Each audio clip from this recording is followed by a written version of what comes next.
हो सकता है तुम बहुत मेहनती हो, बहुत इंटेलिजेंट हो, लेकिन अगर तुमने ये एक इनविजिबल लाइन क्रॉस की तो तुम साइड कर दिए जाओगे।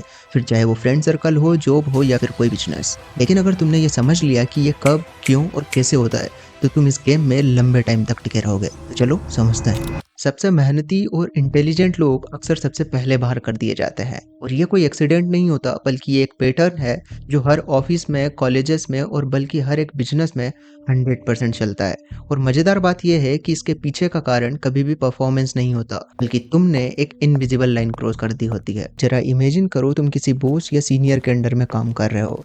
तुम मेहनत करते हो और रिजल्ट्स भी आते हैं। इस तरह शुरुआत में सब कुछ ठीक चल रहा होता है। वो तुम्हें अप्रिशिएट करते हैं, मीटिंग्स में तुम्हारा नाम लेकर एग्जाम्पल सेट करते हैं, और ये सब देखकर तुम्हें बहुत अच्छा फील होता है। लेकिन धीरे धीरे कुछ चीजें बदलने लगती है। मीटिंग में जब तुम कुछ बोलते हो तो तुम्हें बीच में रोक दिया जाता है, लेकिन ईमेल्स पर तुम्हें बोलते हैं कि तुमने अच्छा काम किया। क्रेडिट किसी और को मिल जाता है, और अप्रेजल के टाइम पर सुनने को मिलता है, you are doing well but let's slow down. और तुम्हें समझ नहीं आता कि आखिर गलती कहाँ हुई। और यही वो मोमेंट है जहाँ ज़्यादातर लोग हार मान जाते हैं, क्योंकि उन्हें लगता है कि शायद प्रॉब्लम एफर्ट्स की है। लेकिन नहीं, प्रॉब्लम है परसेप्शन की। मेरे दोस्त, पावर एक अजीब चीज है। ये कभी भी लॉजिक से नहीं चलती, ये चलती है इमोशन से। और जो इंसान पावर चाहता है, उसके लिए सबसे कीमती चीज होती है उसकी इमेज।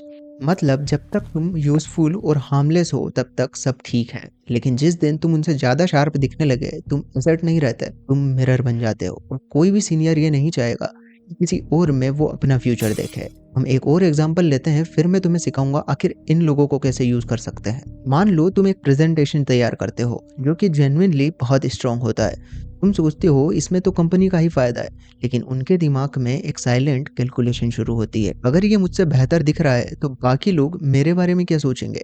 इस तरह तुम उनकी पोजीशन नहीं छीनते, तुम उनकी सिक्योरिटी हिला देते हो।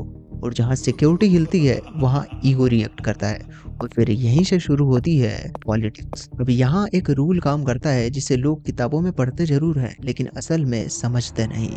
रूल है नेवर आउटशाइन द मास्टर। अब ये डर की या रिस्पेक्ट की बात नहीं है, ये बात है सर्वाइवल साइकोलॉजी की। लेकिन अब सवाल उठता है, आखिर स्मार्ट लोग क्या करते हैं। स्मार्ट लोग ना फाइट करते हैं ना प्रूव करते हैं, वो पूरा गेम शेडो में खेलते हैं। अब सवाल आता है कैसे। ये लोग आइडियाज देते हैं लेकिन ओनरशिप नहीं लेते, सोल्यूशन देते हैं लेकिन स्पॉटलाइट नहीं देते। अब ये तुम्हें कैसे करना है ये समझो। मान लो मीटिंग में कोई प्रॉब्लम उठती है जिसका सोल्यूशन तुम्हें साफ दिख रहा होता है, लेकिन तुम ये नहीं बोलते कि ये मेरा आइडिया था।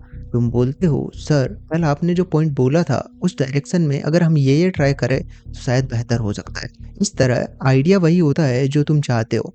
उस वक्त शायद बॉस को क्रेडिट मिल जाए, लेकिन डिसीजन की उस टेबल पर तुम्हारी मौजूदगी दर्ज हो जाती है। इस तरह तुम अपने सीनियर को फील करवाते हो कि वो स्मार्ट है।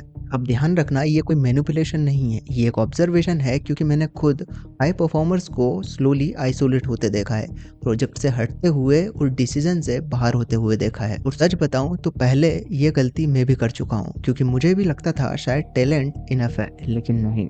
टैलेंट तभी तक इनफ है जब तक वो ईगो को चैलेंज ना करे, लेकिन उसके बाद पूरा गेम बदल जाता है। मतलब इस दुनिया में तुम्हारे लिए सबसे डेंजरस इंसान वो है जिसे लगता है कि तुम उससे बेहतर हो। और अगर तुम लॉन्ग टर्म गेम खेलना चाहते हो तो तुम्हें टाइमिंग को मास्टर करना होगा।